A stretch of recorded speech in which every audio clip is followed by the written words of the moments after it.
वालेकुम ट्रेडर्स, कैसे हैं आप? सब खैरियत से हैं? आज हम सप्लाई एंड डिमांड की बेस पे कुछ एनालिसिस करने वाले हैं, जो आप लोगों के साथ भी मैंने सोचा कि शेयर कर लें, कुछ आप लोगों को भी सीखने को मिले। तो अब यहाँ पे मार्केट में न्यूज़ आई है, जिसकी वजह से मार्केट काफ़ी हाई लो बना के जो है अप और डाउन गिर रही है। यहाँ पे हम इसको यूरो कैट को ही देख लेते हैं कि इसकी करंट सिचुएशन क्या है। H4 का टाइम फ्रेम हमने ओपन किया हुआ है और ये है हमारे पास इसका main breakout of market structure यहाँ पे हुआ है। उसके बाद जो है प्राइस ने अगेन हमें यहाँ पे ब्रेकआउट ऑफ स्ट्रक्चर दिया डाउन साइड पे, और उसके बाद कोई मैं नीचे ब्रेकआउट ऑफ मार्केट स्ट्रक्चर नहीं मिला। तो ये first breakout of market structure है, ये हमारा इंड्यूसमेंट है। यहाँ पे मैं लिख देता हूँ एज इंड्यूसमेंट, और अब हमने first point of interest and second point of interest को मार्क करना है, क्योंकि यहाँ पे हमारा फर्स्ट पॉइंट ऑफ इंटरेस्ट है और यहाँ पे हमारा second extreme point of interest है। अब यहाँ से देखें, जैसे प्राइस ने ब्रेकआउट ऑफ मार्केट स्ट्रक्चर किया था और ये स्टॉप लॉस मीटिंग हुई थी, तो यहाँ पे मैं देता हूँ। और अब यहाँ से मार्केट ने ब्रेकआउट ऑफ मार्केट स्ट्रक्चर किया, अगेन किया, और फर्स्ट वाला लिक्विडिटी थी, इंड्यूसमेंट की लाइन थी, मैंने वहाँ पे लगाया और अपने फर्स्ट पॉइंट ऑफ इंटरेस्ट को यहाँ पे मार्क किया। अब price first point of interest पे गई और वहाँ पे इसने रिस्पेक्ट किया यहाँ से डाउनवर्ड साइड, और उसके बाद रिस्पेक्ट करते हुए इसको ब्रेक कर दिया और हमारे पास second extreme point of interest खड़ा हुआ ऊपर।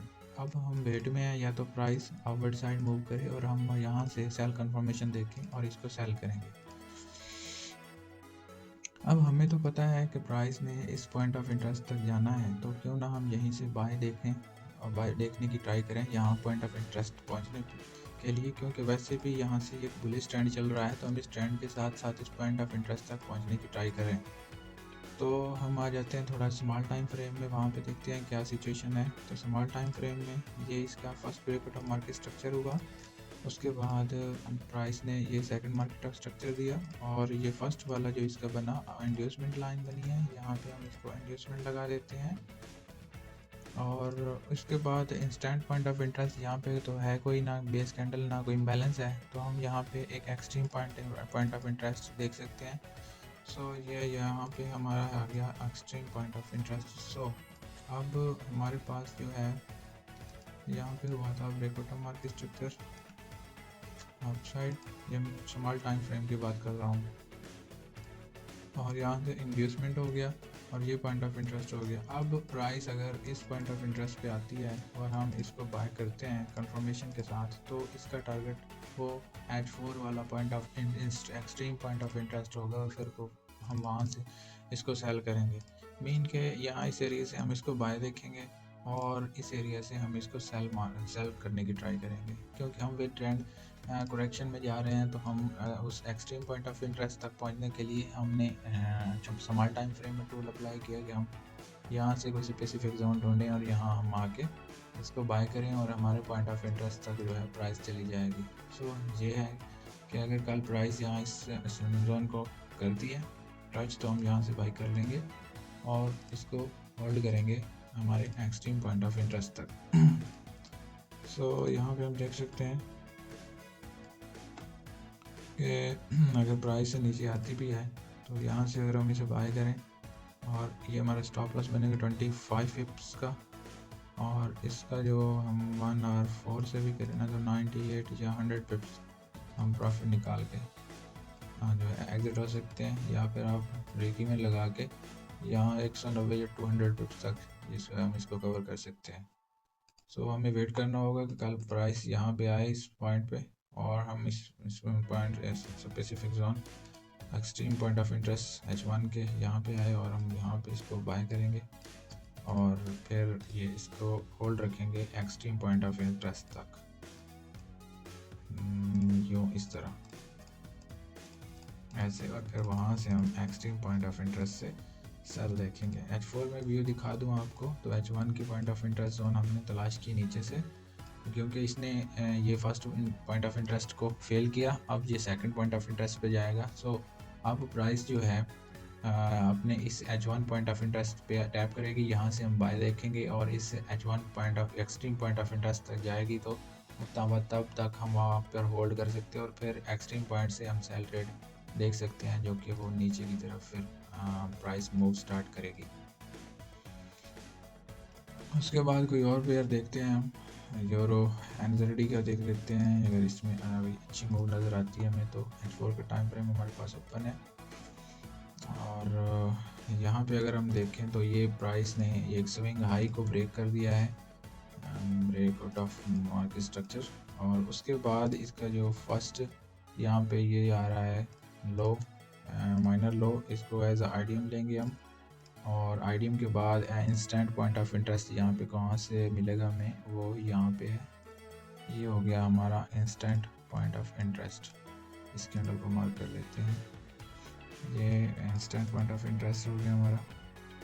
और उसके बाद फिर एक्सट्रीम पॉइंट ऑफ इंटरेस्ट हमारा जो है वो ये नीचे खड़ा है यहाँ इस एरिया पे। सो इस कैंडल को हम मार्क करेंगे as a extreme point of interest यहाँ पे। तो अब सिचुएशन कुछ इस तरह से है कि प्राइस ने मेन ब्रेक तो कर दिया है अपना हाई। अब वापस अगर रिवर्स आती है तो आईडीएम ब्रेक करना पड़ेगा, और उसके बाद इसको ये first instant point of interest पे टाइप करना होगा। और यहाँ से हम फिर कंफर्मेशन के बाद बाय ट्रेड देखेंगे। अगर ये फर्स्ट पॉइंट ऑफ इंटरेस्ट को फेल करता है तो हम फिर एक्सट्रीम पॉइंट ऑफ इंटरेस्ट से इसको सेल बाय देखेंगे। अब यहाँ पे जिस सिचुएशन में ये प्राइस खड़ी हुई है, यहाँ पे अब हम वेट तो नहीं कर सकते इतना कि पता नहीं कितने दिन लगा देगी यहाँ तक पहुँचने के लिए, तब तक हम वेट करते रहेंगे। नहीं, ऐसा नहीं है। हमें यहाँ से रिवर्सल ट्रेड देखना है कि यहाँ से ये अपने फर्स्ट पॉइंट ऑफ इंटरेस्ट तक जब आएगी तो हमने इस एरिया को ट्रेड कर सकते हैं। मतलब हम रिवर्सल में ट्रेड ले सकते हैं। वो कैसे ले सकते हैं मैं बताता हूँ। H1 टाइम फ्रेम में आ गए हम, H4 में थे पहले, अब H1 में आ गए हैं। स्मॉल टाइम फ्रेम का यूज़ करते हैं हम। अब स्मॉल टाइम फ्रेम में हमें कंफर्मेशन देखनी है हमें कि कोई सेल रेट कंफर्मेशन मिले तो हम एंटर होंगे। यहाँ पे हम 30 में कोई ऐसा सीन नहीं है क्योंकि ऑलरेडी ऊपर स्वीप कर चुका है यहाँ से। और हम 15 मिनट में आ जाएं। 15 मिनट में भी ऐसा अभी तक कोई सीन नहीं है। जब तक ये प्राइस इस लिक्विडिटी को ब्रेक नहीं करती है डाउनवर्ड साइड, तब तक कुछ भी पॉसिबल नहीं है। या फिर ऐसे लगा लें लाइन को, और या फिर इस लाइन को ऐसे लगा लें, ये बन जाएगा इसका चेंज ऑफ करैक्टर। ये जब चेंज ऑफ करैक्टर बनेगा तो तब ही इसको ब्रेक करेगा प्राइस इस तरह डाउनवर्ड साइड। और फिर जो ऊपर एक सप्लाई होगी, हम उस सप्लाई या पॉइंट ऑफ इंटरेस्ट से सेल करेंगे और इसको नीचे सेल अपना पॉइंट ऑफ इंटरेस्ट तक होल्ड रखेंगे इसको सेल इस तरह से। अभी स्ट्रक्चर ही चेंज नहीं हुआ छोटे टाइम फ्रेम में, तो अभी हम इसको सेल नहीं कर सकते। जैसे ही स्ट्रक्चर चेंज होगा इसका तो हम इसको सेल कर देंगे और यहाँ तक हम इसको होल्ड रखेंगे। तो आई बात समझ में? अगर आप लोगों को कोई क्वेश्चन है, कन्फ्यूजन है, तो आप लोग कमेंट बॉक्स में ज़रूर पूछ सकते हैं। और उसके बाद कोई और पेयर हम देख लेते हैं यहाँ से। और यहाँ पे हम देख लेते हैं यूरो यूएसडी को देख लेते हैं। यूरो यूएसडी का क्या सीन है इसमें? यूरो यूएसडी का अगर हम देखें तो प्राइस ने ये first breakout of market structure किया था, उसके बाद ये second breakout of market structure हुआ था, उसके बाद ये third breakout of market structure, और उसके बाद प्राइस ने अपवर्ड साइड गई है। बाकी डाउन में कोई और ब्रेकआउट ऑफ मार्केट स्ट्रक्चर नहीं दिया, बल्कि हमारे इस आईडीएम को स्वीप किया था। फर्स्ट जो हमारा माइनर हाई था इसको स्वीप किया, हमारे आईडीएम लाइन को स्वीप किया, और उसके बाद हमारे इस इंस्टेंट पॉइंट ऑफ इंटरेस्ट को भी इसने कर लिया टच, और उसके बाद फ़ौरन ही प्राइस नीचे की तरफ गिर गया है। ये फर्स्ट पॉइंट ऑफ इंटरेस्ट था, और उस अगर इसको रिस्पेक्ट ना करता तो हमारे पास फिर यहाँ पे एक एक्सट्रीम पॉइंट ऑफ इंटरेस्ट था, या फिर हम इस 50% FVG को as extreme point of interest मान सकते थे। सो प्राइस ने यहाँ पे ब्रेकआउट दिया डाउनवर्ड साइड, और यहाँ पे ब्रेकआउट ऑफ मार्केट स्ट्रक्चर दिया डाउनवर्ड साइड, और यहाँ पे भी आप लगा लें breakout of market structure to the downward side. Okay, अब आईडीएम हुआ, आईडीएम के बाद इंस्टेंट ऊपर ही पॉइंट ऑफ इंटरेस्ट खड़ा था, और इसको प्राइस ने जो है टैप किया और यहीं से ही नीचे की तरफ गिर गया। तो देखें ये चीज़ें वर्क करती हैं अगर सही मैनेजमेंट के साथ। अगर हम स्ट्रक्चर को मार्क करें तो ये चीज़ें बहुत वर्क करती हैं। हमारा लॉस हमारी मिस्टेक की वजह से होता है। अगर हम अपने रूल्स पे पूरे उतरें तो कभी भी लॉस नहीं होगा, आपको ओवरऑल प्रॉफिट होएगा। हाँ, लॉस होता है, कुछ लिमिट में होगा, लेकिन ओवरऑल आप प्रॉफिट में होंगे। तो ये सीन है। और अगर वीडियो ज़्यादा लंबी ना हो जाए तो एक पेयर और देख लेते हैं इसमें क्या चल रहा है। ये तो ऑलरेडी किया हमने। ये USD कैट को देख लेते हैं। अब USD कैट में ये सिचुएशन है कि H4 में इसने ये फर्स्ट ब्रेकआउट हमारा स्ट्रक्चर लिया था ओवर साइड यहाँ से, और उसके बाद फिर ब्रेकआउट ऑफ मार्केट स्ट्रक्चर हुआ इसका ऊपर। मतलब ओवरऑल ट्रेंड जो है अभी इसका बुलिश में चल रहा है। तो इसका अभी हमें देखना है कि इंड्यूसमेंट कहाँ पे है। तो इसका इंड्यूसमेंट देखने के लिए यहाँ पे हमें देखना होगा कि कौन सी कैंडल है जो इसने स्वीप की है और अगेन ओवर साइड गया है, तो वहीं पे हमारा इंड्यूसमेंट होगा। तो यहाँ पे देखते हैं इस कैंडल का जो लो है, इस कैंडल का हाई और ये इस कैंडल का लो, ये स्वीप करके जा रहा है। तो ये अभी इसके पास हमारा ये वाला point as a inducement work करेगा। हम इसको एज अ इंड्यूसमेंट लिख सकते हैं। और उसके बाद हम यहाँ पे इंस्टेंट पॉइंट ऑफ इंटरेस्ट देखते हैं कि वो कहाँ पे मिलेगा हमें। और एक्सट्रीम पॉइंट ऑफ इंटरेस्ट जो है वो ये यहाँ पे हमें ये वाला नज़र आ रहा है। यहाँ पे ये है extreme point of interest. Price वापस आता ही है तो इसी जोन से ही उठ सकता है, अदरवाइज़ हमारे पास एक्सट्रीम पॉइंट ऑफ इंटरेस्ट जो है वो ये है। इस कैंडल को मार्क करते हैं और यहाँ पे हम इसको ड्रा कर देते हैं। ये हो गया हमारे पास एक्सट्रीम पॉइंट ऑफ इंटरेस्ट।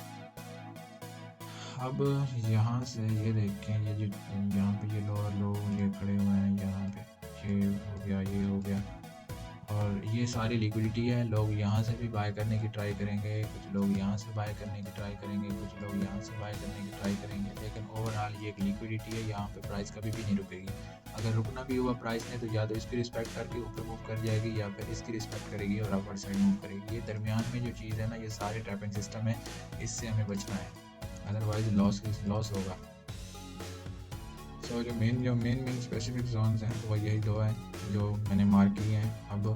अब नेक्स्ट हम क्या कर सकते हैं, अगर कल किसी छोटे टाइम फ्रेम में M15 में अगर ये सेल साइड रिवर्सल पे कोई सेल कंफर्मेशन देता है, मतलब कि जैसे कि यहाँ पे ये चल रहा है, अब हमने रिवर्सल में अगर ट्रेड करना है तो M15 चार्ट मैंने ओपन किया हुआ है, तो यहाँ पे ये ऐसे कुछ मूव कर सकता है। प्राइस एक दफ़ा अपवर्ड साइड मूव करेगी ऐसे, और उसके बाद चेंज ऑफ करैक्टर होगा और ऊपर से सप्लाई से हम इसको सेल कर सकते हैं। यहाँ से ये चेंज ऑफ करैक्टर देगा और ऊपर एक सप्लाई देगा और हम इसको सेल कर सकते हैं, और ये नीचे की तरफ आ सकता है ये अपने